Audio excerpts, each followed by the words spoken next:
He don't got a clue in the fucking world. Good luck.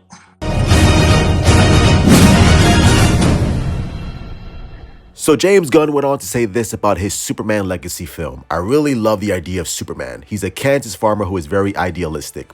His biggest weakness is that he would never kill anyone. Oh, throwing shade at Man of Steel, you motherfucker. He doesn't want to hurt a living soul. I like that kind of innate goodness about Superman. And listen, I joke about, James Gunn poking fun at Man of Steel, which I don't think he was. I think he's just saying, like, listen, Superman at his core is a good person. Like, his humanity stems from the good idealistic views of the world from Ma and Jonathan Kent. So I agree with this statement. It's Superman. That's who that character is. That's his essence. He's a good person. So I agree with it. Someone cooked here. Also, he went on to say this. James Gunn hopes to bring more complicated stories to the DCU. I like that.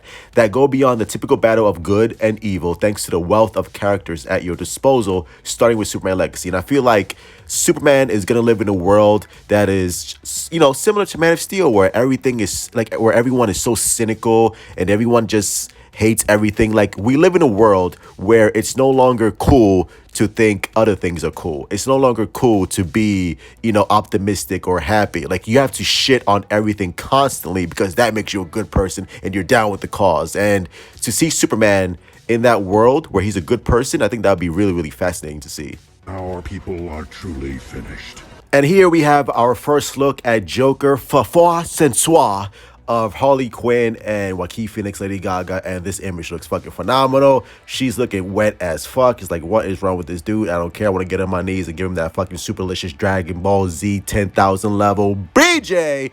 And Joaquin Phoenix looks crazy as ever. And I love the smudged up makeup. I love her Harley Quinn. Well, hopefully I love her Harley Quinn. But I think her Harley Quinn is going to be very, very drastically different from the Margot Robbie in the animated series. Like, hey, Mr. J. I don't think she's going to be doing all that. I think it's going to be a different interpretation of Harley Quinn. Just like Joaquin Phoenix's Joker is a vastly different interpretation from what we usually expect. So I'm looking forward to it. It's not going to be a musical because people are like, well, I don't want to see a musical Joker. Again, it's going to have musical elements in the movie, but it's going to be a full feature length, narrative story with a few musical performances here and there, which I'm very, very curious about. Like, I wonder how they're going to pull it off. If they pull it off correctly, if they do it right, and it makes sense within the context of the story, I think it could work really well. Or maybe, Harley Quinn is a figment of Joaquin Phoenix's imagination. That could be a sort of a nice little nod to his, mental psychosis as the film goes along. Either way, I don't care. I think it's gonna be cool as hell. I'm looking forward to it.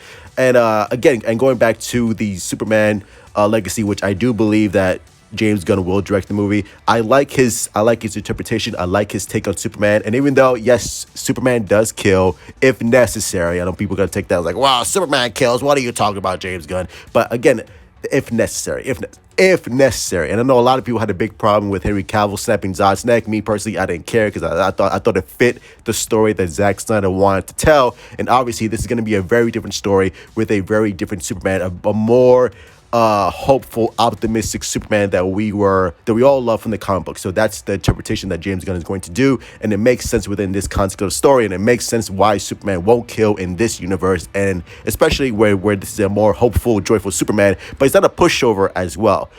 So he's gonna be again, he's not a pushover, and he's gonna be that hopeful, kind-hearted man in a not so hopeful, kind-hearted world. So that, again, the contrast between Clark's humanity and the world we live in now is going to be very, very interesting to see. And I want to see that story. I want to see that story done well. So that's going to be very, very interesting as well to see. Again, we don't have any updates on casting yet. I would assume we're going to get that around Comic-Con. Around Comic-Con, I think that's where James Gunn is going to announce our new Superman. Whoever that may be. I wish it was Henry Cavill, but it is not. But Henry Cavill will be fine, so don't worry about it. So that's going to be it, my beautiful D-Brothers and sisters. Make sure you guys hit the like button, subscribe, follow me on Twitter, Instagram, and Discord, your sister's ass, all that good shit. And let me know in the comments down below your thoughts on James Gunn's Superman. So you don't have to worry about, well, Superman is just going to tell fart jokes and piss jokes. And it's going to be dick jokes all day. It's not going to be that. It's going to be, I told you, it's going to be more akin to the Christopher Reeve Superman. That's where we're going to get. So all the people that are complaining about it, like, we want the Christopher Reeve Superman. Well, you're going to get it, all right? You're going to fucking get it all over your face, neck, and chest, and you better like it, and you better not complain about a goddamn thing. Love you all. Stay safe. Mwah! Big kiss.